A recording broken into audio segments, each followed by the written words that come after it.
Welcome to Shameless. Here we explore the transformative power of courage and action. Thank you for joining us today. If you've enjoyed our conversations and you want to have more insightful discussions and hear from other incredible guests, don't forget to hit that like button and subscribe to our channel. Your support helps us to grow and continue bringing this amazing content. Thanks for joining in and enjoy today's episode of Shameless Podcast. Good day, everybody. So, I was actually thinking just the other day, what I was thinking about was, I was on the plane.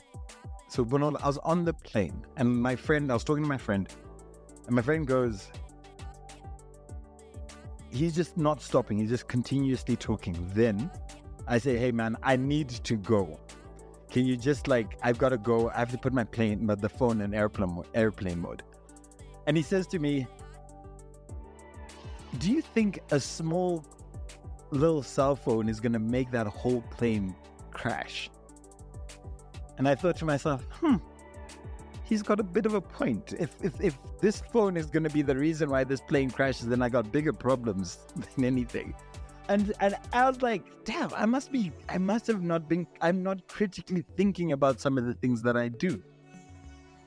And I think, to me, that sort of touches onto this intersect between creativity and technical expertise in business. And that's what we're going to be talking about today. My name is Dzikamai. I'm the host of the Shameless Podcast, and today we're going to be talking with Bonolo Zwane. Bonolo, welcome. Hi, Dzikamai. Thank you. So, as always, we're going to have a little bit of an introduction into Bonolo. So, drum roll, please. Bonolo was born in Pretoria, and she's an entrepreneur with a creative aptitude and skill, as well as a professional in the financial services. 7 years ago, Bonolo established a clothing brand called Nje. Nje is an award-winning maker and realtor of quality, ready-to-wear clothing, proudly made in South Africa. Nje's styles and shoppers are diverse, versatile with a unique twist and a silent punch. I love that. Bonolo is the managing director of the business, and she oversees the viability, client experience, and creative direction. Her formal training is in the field of actuarial science. Now, when I saw actuarial science, I had to stop and go, how many actuarial scientists are there? Because that, not only does that sound very, elite, but it also sounds very hard. And I had to look, and there are only 1,700 qualified actuarial scientists in South Africa. And that's the most in Africa. The second country in Africa is Kenya with only 65. Bonolo, you are like a diamond in the rough, a needle in the haystack. So I'm actually honored to be sitting here with you, talking as we speak. But what is fascinating is that obviously you worked within the financial services, and you worked within the retirement and asset management sectors. And beyond that, you enjoy being a service to people and bringing out the best of people. This has helped you and the Nje team build wonderful connections with both your shoppers and within the team. And your shoppers have grown to support the brand beyond the sales. They have taken a genuine interest in the brand, introducing the whole Nje family to wonderful opportunities, or gifting you with milestones in service. If you're not working, you're finding ways to explore new sounds in music, enjoying time with your children and watching podcasts. Thank you for joining us. In pop culture, mental wellness, and business. Bonolo, thank you so much for joining us. And I know that this introduction does not do justice and gravitas to the person that you are. Thank you so much. It was perfect. It's a mouthful, so it was So thank you very much for having me, and thanks for the lovely intro. No, not a problem. But so I'm actually very, very curious. So when you started Nje 7 years ago, you're sitting there and you went, I'm gonna call this business Nje. Now, how did that process come about? What is that all about? Tell me a bit more about your business.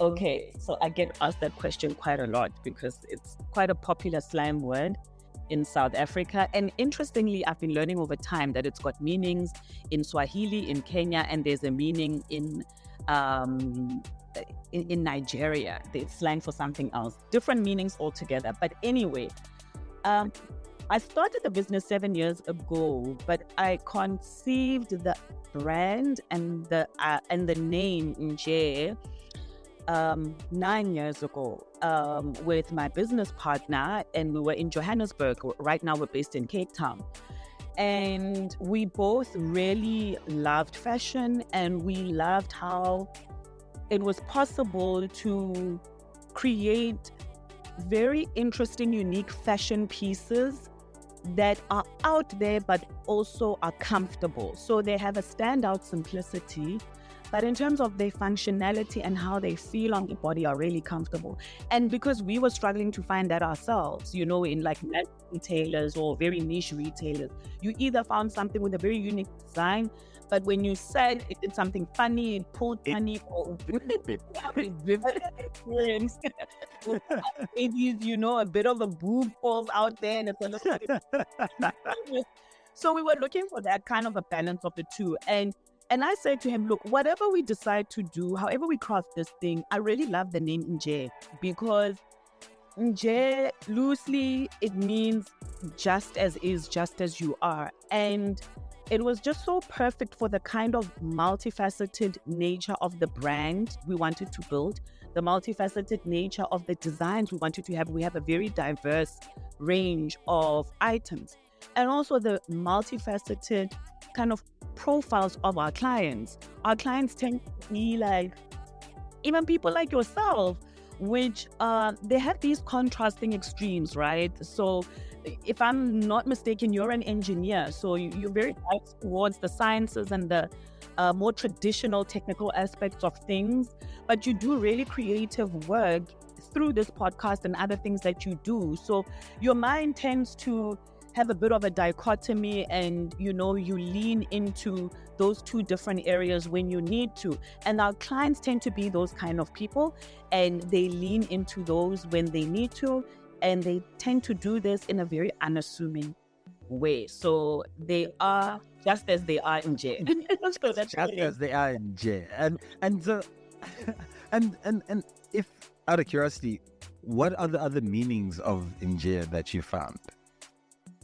So in Kenya, so I've got a friend who is based in Kenya. She's South African and she's learning Swahili. And I think she said that in Swahili it means friend, but it might be pronounced a different way. I could be mistaken. And very recently, a year ago, what am I saying? A couple of days ago, like a week ago, my business partner told me we had a customer from Nigeria who came in, and he was crazy about our t-shirts because they've got this logo of ours that people are really drawn to. And he was like, wait, I have to have this. This got a very nice meaning, you know, back home. He lives in Abuja, but I forgot what that means. So, you know, my business partner was saying, you know, over time as the brand grows, we need to, because we say we're a proudly African company, we make our clothing in Africa, in South Africa substantially. We need, as the brand grows, we need to expand, you know, the meaning of Nje, you know, beyond what we had, you know, conceived it to be, without obviously losing the DNA. Losing your brand. And you know, what's interesting about that for me is that Nje, just as you are, can really touch to that, because anybody can find meaning in not only the clothing that you wear, but the identity that you have, and in the name. So it does make sense that just as you are, just be free, just be you, which is brilliant. and so then, with all of that being said, you and your partner sat there, you developed this crazy idea, and at some point in your experience, you said, this secure scientist thing, I'm kind of done with you, retirement and assets and product, I'm gonna switch. Can you please talk me through how that process for you to say, I'm in a very technical space, and I want to actually move into this very creative world and just make this my life. What things came to mind? What is that process? How is that journey? And even more so, how difficult was that journey? It still is quite difficult, but I think and with time as I've gotten older, I've become more comfortable with who I am. So I think, the topic that we're talking about, which is this integration between the creative and the technical space, is right on the money, because it slam bam into my DNA, my identity, something I've grappled with from childhood, right? So from childhood, I've always been drawn to the conventional creative spaces. So I used to sing in musical productions and theater. I used to play the piano. And then I did the ballroom dancing and Latin American dancing competitively and professionally, and I enjoyed those spaces a lot. But at the wait, hold on. So I'm gonna have to interrupt you. So you're a professional dancer too? I am. I just haven't competed since I had my babies. I haven't competed in about 7 years, so I don't know if I can still call myself. You can still do it. Yeah. I hear it's like riding a bicycle, but continue. Sorry. Surprisingly, there is so much technical, sort of expertise that goes into that, and maybe that's why I was drawn to it, because I think I was really, I'm becoming more aware that I was really drawn into the discipline of the technical side of creativity. So in my journey, what I found is that I try to have technical rigor in my creative side, and I try to have creative rigor in my technical side. It's not as perfect as it sounds, but this is how it's played out. Coming back to your question, is that I always had, that creative flair and side, and I really enjoyed the mathematics side of things, not really science, but more maths. And that was in school. So when I went to varsity, I studied actuarial science because I really enjoyed maths. So I did actuarial science and stats and mathematics and computer science and all those things. And those were my majors. And I still really thrived doing that. And at the same time, that's when I started to really build up my skill in ballroom dancing and Latin American dancing. So I was balancing those two, right? And when it came to the point where I had to leave varsity and get a job, I worked in the actuarial side of things. So I worked for a pension administrator. And it's not like this creative side ever left me, but the course is quite methodical in its nature. Very technical, of course, in its nature, but I still enjoyed that. And let me just summarize by saying, over time, I managed to find myself in a company which was an asset manager. I managed to find myself in that company for about 10 years. And that company, I would say, they really embraced my natural integration of the two, the creative and the technical.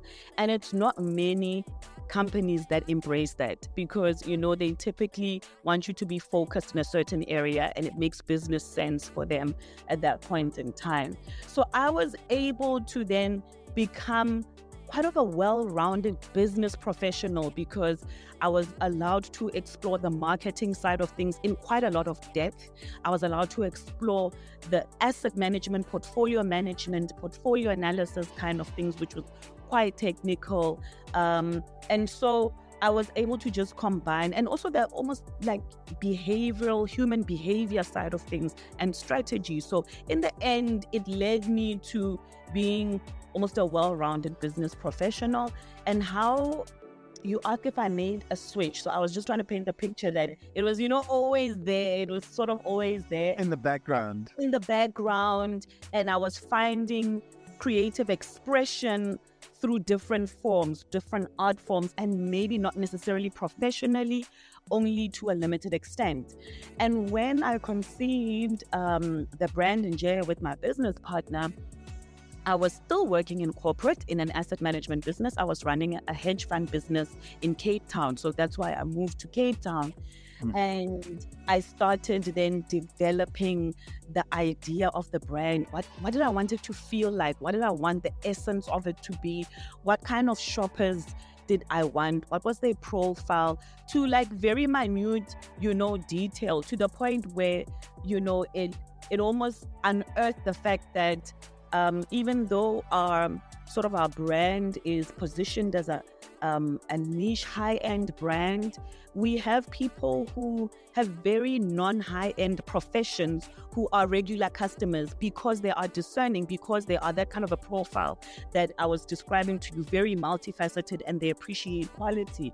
And so I started that brand while I was in corporate, and the corporate I was working for, they knew about it, and they thought, well, this is not a threat to our business, and This is going nowhere. this is low paying, and whatever. So I would say then I was straddling that technical work at the company and the creative work in Nje for about a year until I left the corporate space. I wouldn't say I left the corporate space, I left the company, and I was trying to think of what's my next thing to do in corporate. Okay.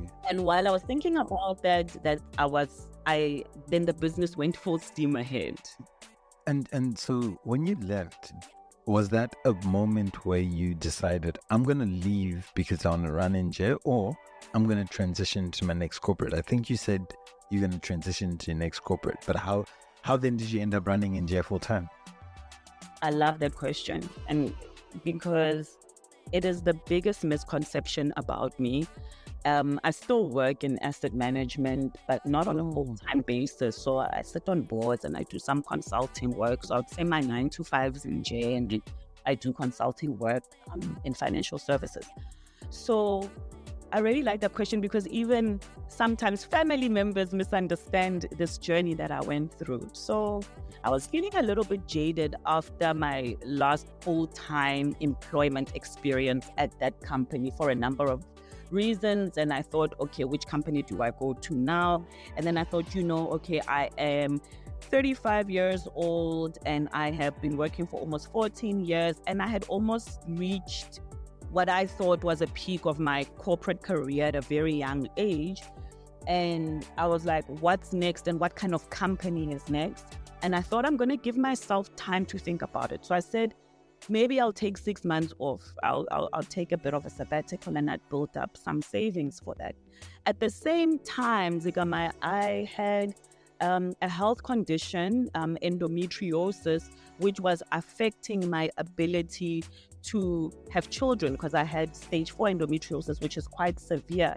So it was affecting my fertility levels, and I lived a life of excruciating pain, physical pain for many years. And I was treating that through multiple surgeries since I was 18 years old. And it had just gotten uncontrollable at that time. It coincided with that time when I was, transitioning from the company. And I had a conversation with my late father, and I was in a steady relationship for about 4 years, but I wasn't married. And we were not ready to get married for a number of reasons. And my father said, well, you guys are comfortable and you guys have been together for 4 years. You're really doing well together. You bring out the best in one another. And Bonolo, you're a grown up and you keep worrying about this marriage thing, and you're running out of time. From a physical health point of view. And I think it's important to mention this because a lot of this stuff goes unsaid when we look at people's career trajectories, and they impact the decisions and the path that they take.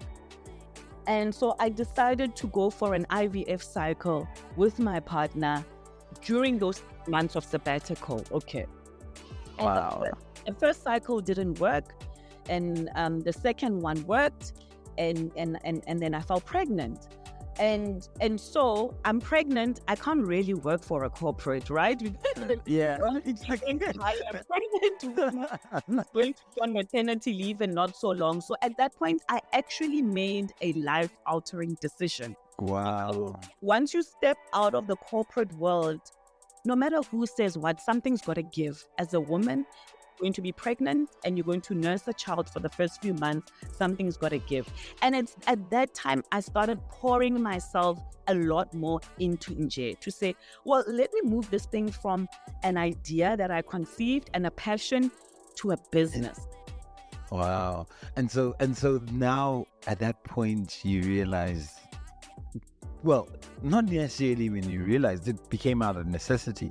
You knew you're not going to move into that space and you're going to embrace this new journey that you're going to essentially follow. And what headspace were you in, and what mindset did you then need to sort of work through in order to be able to not only transition from that idea of being corporate, but then to run your business? Firstly, I was quite afraid. I was unsure. I didn't have examples of people who ran businesses in my family, like save for my uncle and maybe my dad. He was a GP, but he was about healing people. He wasn't really about but I was afraid. I didn't have those examples. Okay. I didn't have any prior experience or formal training in the making of clothing and in retail. So that was my mind space. There was also a mind space of maybe to a lesser extent, but it got to play out more over time, how I was being perceived by people who got to know me as Bonolo whatever, the MD of this, the Actuarial this. And I mean, I remember my mom, when I was telling her that I'm starting this business, she was so worried, understandably.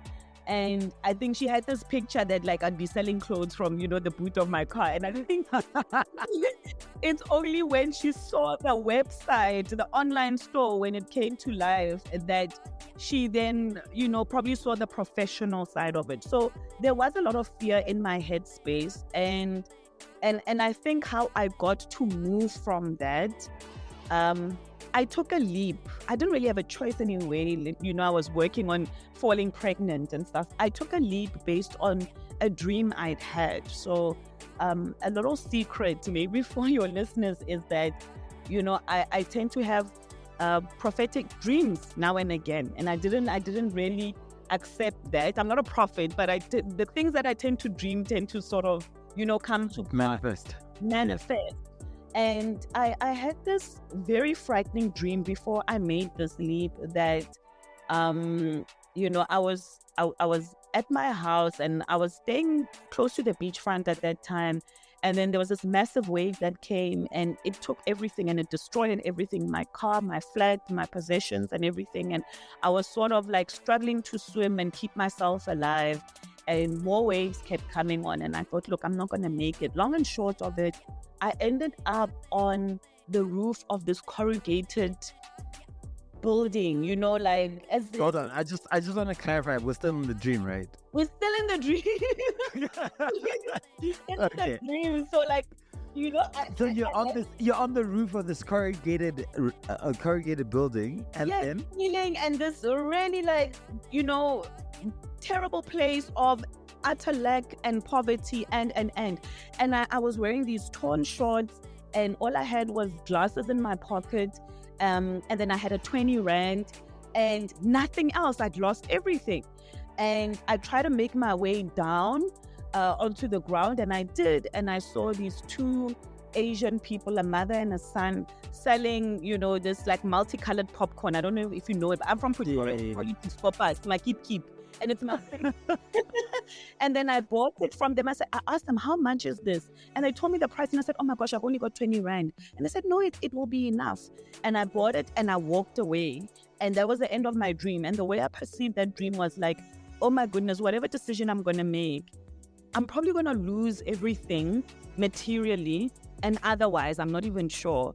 But I landed up with my glasses because I wear spectacles, my glasses in my pocket. And I said, look, I'll still have my vision.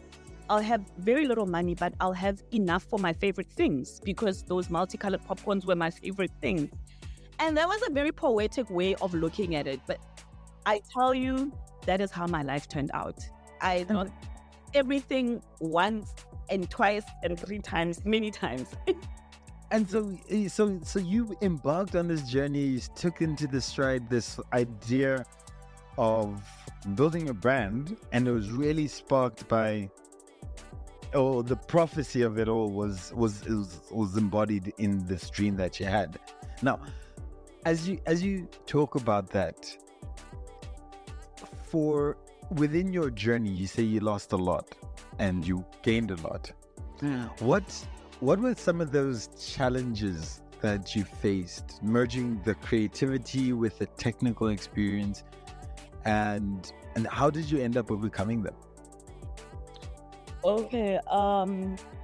So some of the challenges were the first range of clothing that I created did really well. So it sold well in a short space of time. Granted, the clients weren't many. There were probably about 150 clients, or maybe even less than that, fewer than that.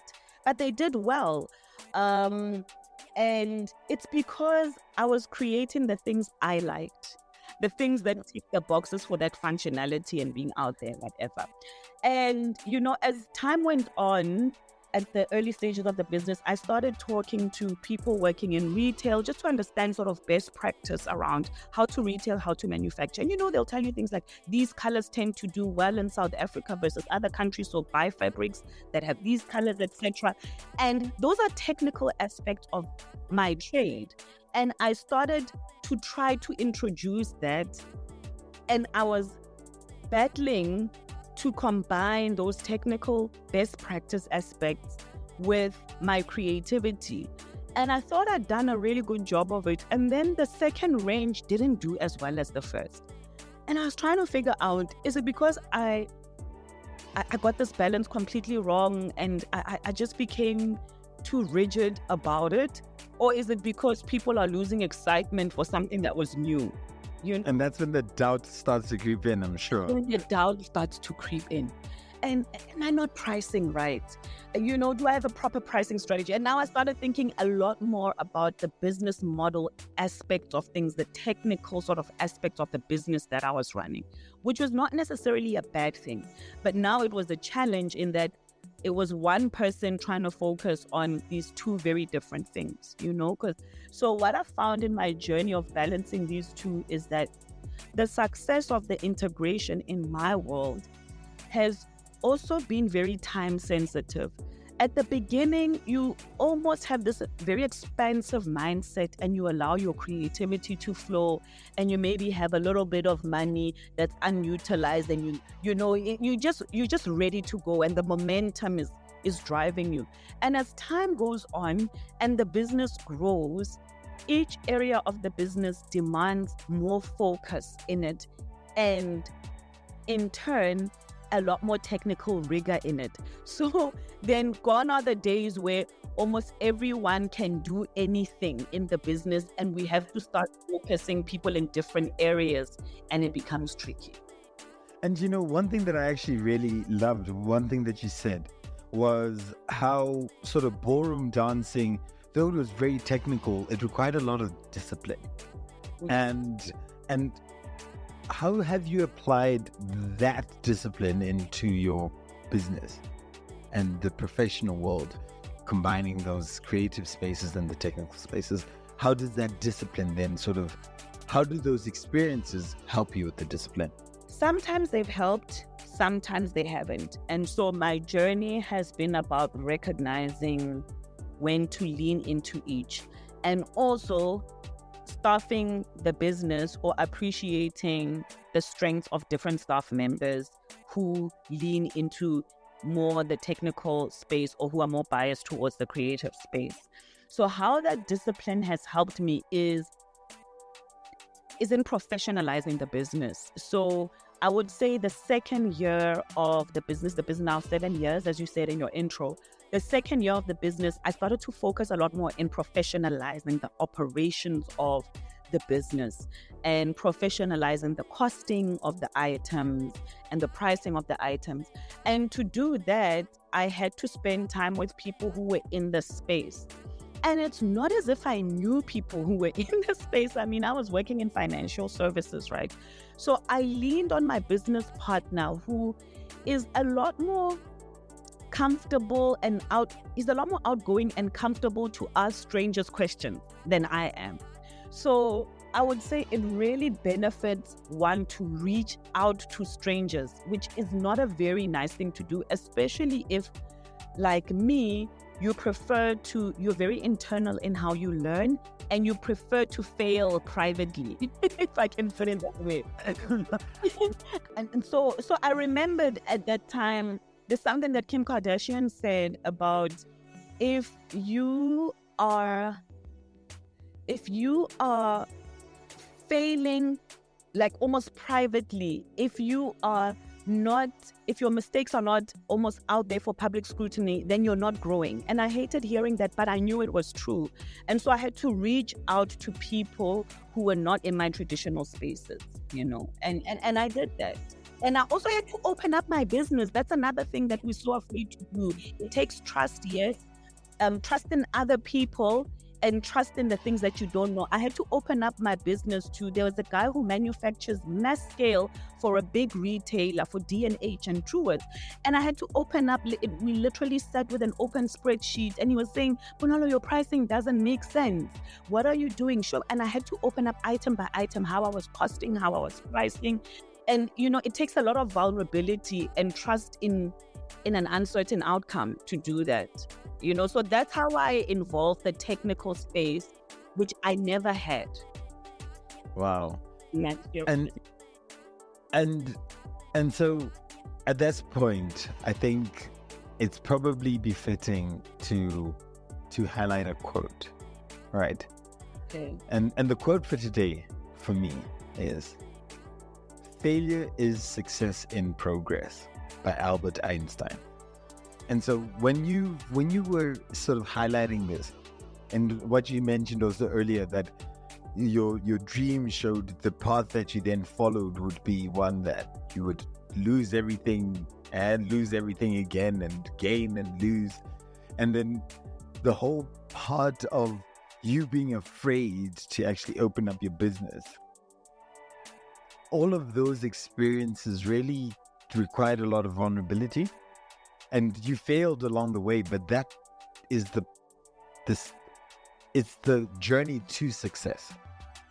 And at the end of the day, failure is success in progress. As long as we're able to accept and embrace the idea of the potential for failure, then you're actually progressing.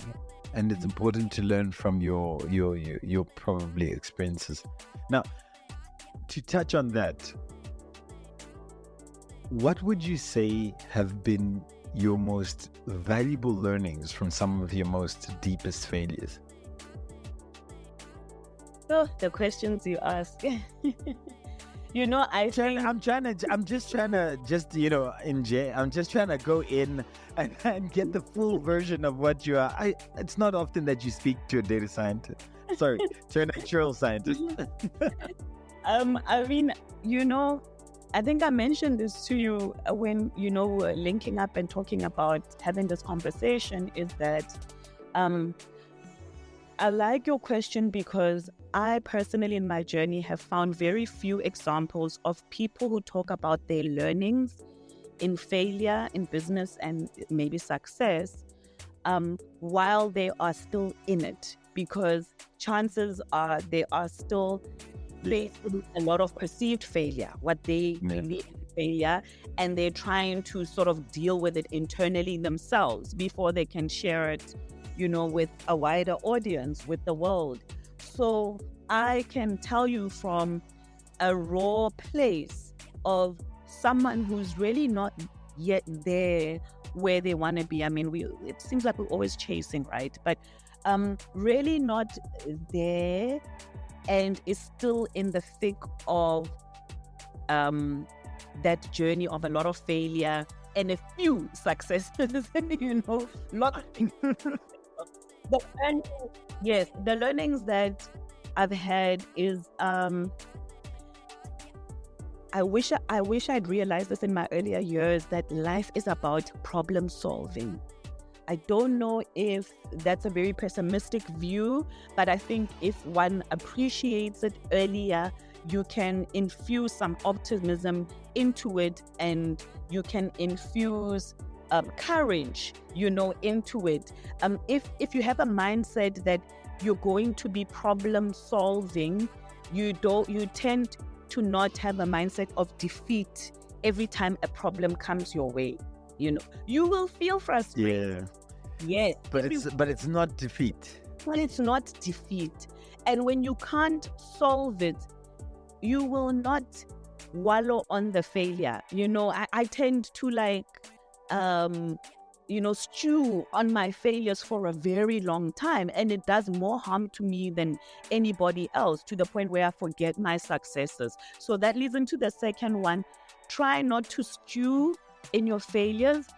And also, failure is unavoidable because we were born with original sin, depending on your beliefs, and that you'll fail in inverted commas now and again. So I've absolutely loved and enjoyed this current conversation, because not only have we touched on the creative rigor in a technical life, but the technical side, bringing in and fusing in creativity into that. And not only do we talk about ballroom dance and Latin dancing, there's the methodical approach and the discipline required to that, but there's also an element of creativity. And there's no deeper space to talk about this than somebody's experience. And that person in you, Bonolo, I think is interesting, because when you worked for 10 years in a very corporate space and very technical, maths does not get more technical than technical. Nothing gets more technical than that. Running a hedge funds and working within a hedge fund space, at the end of the day, your transition into a creative world and the ability to then marry your prior experiences to then try to get the most out of starting your business. And though I appreciate that you didn't necessarily plan to go into that space, you found yourself in that space. And you were afraid, and you had and at the end of the day, one of the key things for me that what I've found is that people always either want to gain more experience or they want to have the best role models in order for them to feel comfortable to start. And just like your brand in J, you are who you are. You are enough, essentially. You and you start that journey. And though you had torn pants and 20 rand at the top of a corrugated building, I think that story speaks volumes about the journey and the resilience that's required in order to run and strive in business. But I'm going to take your experience within the business and I'm going to flip it and talk about life in general for anybody. Because there's so much to learn, because at the end of the day, if we carry the right mindset, the right perception, not only are we looking to solve problems in life or in business, if we're looking to solve problems, then when defeat or failure does approach us, it is not actually defeat. It is just a stepping stone towards the success that we're looking for. And at the end of the day, we won't wallow in that failure. We could be frustrated, but we will not forget the journey that we're trying to follow, and we will not forget the successes that we had. Now, I continuously struggle with this idea of being able to be vulnerable. I prefer to fail privately. I prefer to not necessarily showcase everything. And listening to your journey, Bonolo, has been so amazing, because it touches on a courage, the creativity, the intersect between technical aspects and creativity, towards following a passion, towards following a dream, and then embracing this journey that you're on. And I'm so glad to have had you on the podcast. I'm so happy to have been here. Thank you. And you know what? For anybody who hasn't heard about Inja, obviously we've talked a bit about it. We will be putting a few links in the bio of the podcast. But Bonolo, where can people catch you? Where can people find you? Okay, a question I love more than all the questions you've asked me. Thank you for closing on a high note. People can find our online store at www.nglatwe.co.za. That is our online store. Very easy to navigate, very easy to find what you're looking for and explore.